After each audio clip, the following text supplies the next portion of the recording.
Ay, naku po, salamat naman na tumaraw na. Naku po, ang aking mga alaga nagpapainit. Ang aking si Tisay, naku po Tisay, bakit nandiyan ka? Tisay pa naman yan. Naku, paano ka puputiin yan Tisay? Ayan. Bakit nandiyan ka sa araw? Naku po, nagparaw ikaw.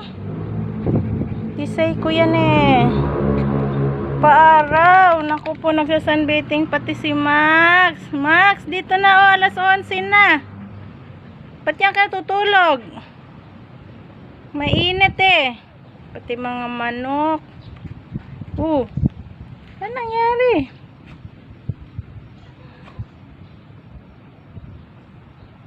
Gusto niya dyan sa mainit kahapon sobrang lakas ng ulan. Ayun, sa wakas umaraw na rin. Sana tuloy-tuloy na po ito na araw para naman makapagpatuyo ng mga sinampay. O ngayon naglalabada. Si umaraw na ang mga manok. Ito yung kinakatakutan ni Tisay na manok namin kasi yung hahabol to ayaw na nakikita si Tisay. Galit na galit kay Tisay to. Yan, nagtago na si Tisay, nawala na.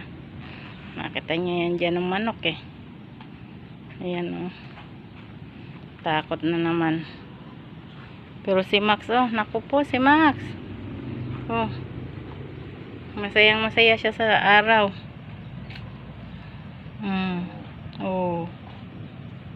Talaga naman naku po, sayang masaya siya sa araw. Ngayon lang kasi umaraw, isang linggo din. Ang nakaraan nagpasikat si Haring, lumabas si Haring araw, saglit lang. Tapos namulan din pagdating ng hapon.